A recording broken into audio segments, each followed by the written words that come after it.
Maka dengan itu masjid-masjid diperboleh. Bismillah. Sir, bukan masalah nak bertengkar dengan siapa. Satu keputusan di atas ulul amri.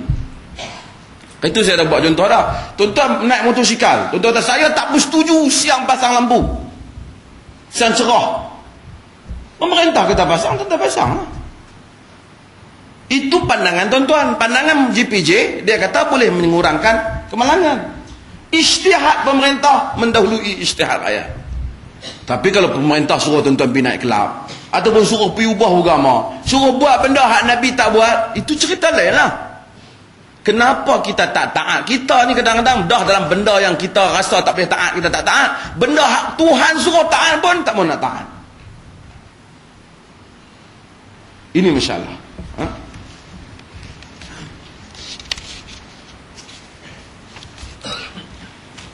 Ya. Ya, sir.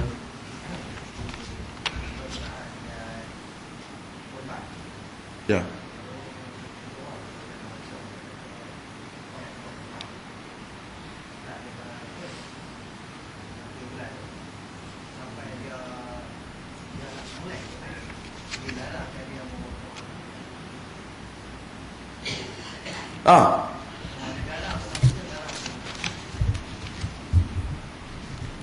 Soalan dia,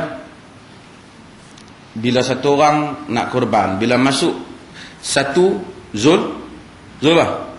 Zulhijjah, dia dilarang apa? Potong kuku dengan potong rambut. Betul ke? Betul tak? Nabi sebut, idza dakhala Zulhijjah wa arada ahadukum an yudhi fala ya'khudha bi dhafrihi wa sya'rihi. Apabila masuknya bulan Zulhijjah dan seseorang kamu ingin berkorban, maka jangan dia potong kuku dan rambutnya. Hadis sahih.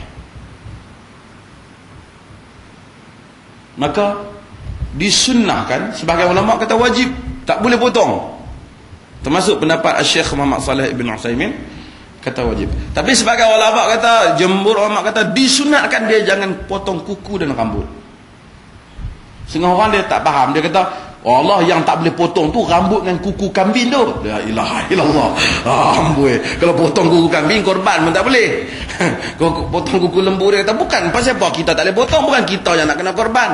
Inilah kalau kita pakai akal dalam masalah yang Nabi dah sebut dah. Nabi nak bagi bila hari kita korban tu kita betul fresh. Kita rasa korban dengan kita pun rasa kita pun hari tu mandi dengan potong dan, itu maksudnya. Suami jadi imam dan isteri jadi makmum semasa solat. Adakah isteri kena solat betul-betul di belakang imam atau sedikit di sebelah kanan ataupun kiri? Isteri solat di belakang imam. Di atas hadis Anas yang solat wal ajuz wara'ana, dan wanita tu berada di belakang kami. Wanita tu belakang kami.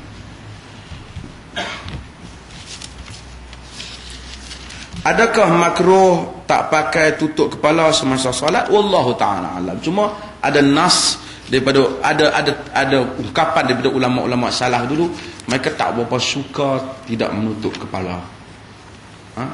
Adakah makruh? Wallahu ta'ala alam. Tidaklah pula ada nas yang menunjukkan kemakruhan. Adakah pakai tayak lebih baik berdasarkan sungguh?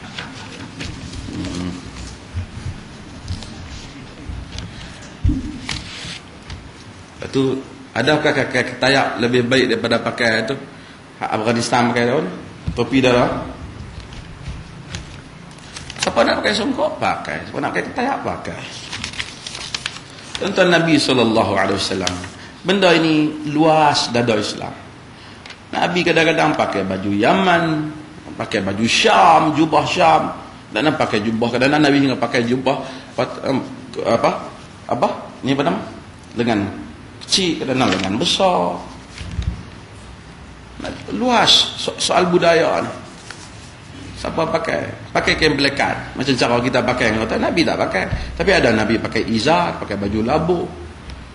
Sebab itu kata Al-Imam Ibn Qayyim dan juga Ibn Taimiyah, yang sunnahnya di dalam pakaian itu, kata Ibn Qayyim, seseorang memakai apa yang paling selesa untuknya dan paling sesuai pada penduduk di tempat dia. Tuan faham?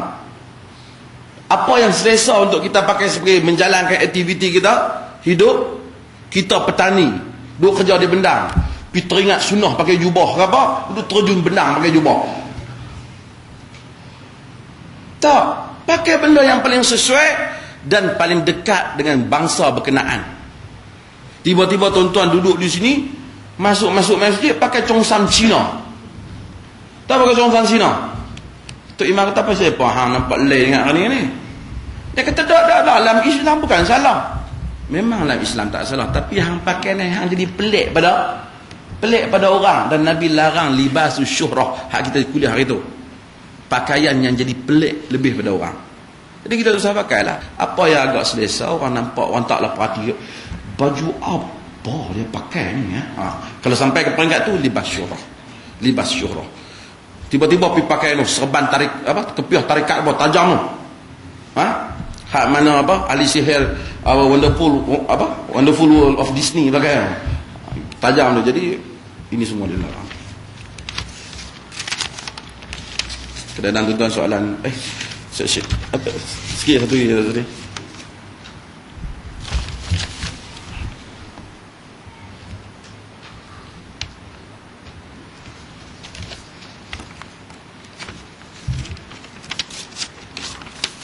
Setelah saya habis ijazah mengajar Quran Sunnah, mentelaah dari kitab-kitab serta dari internet, dan juga pendapat daripada ulama muktabar seperti bin Baz, Utsaimin, Albani dan Jibrin, kesemua menyatakan bahawa membuat tahlil kenduri malam 1, 3 dan seterusnya tidak dilakukan oleh Nabi dan sahabat. Begitu juga Imam Syafi'i melarang.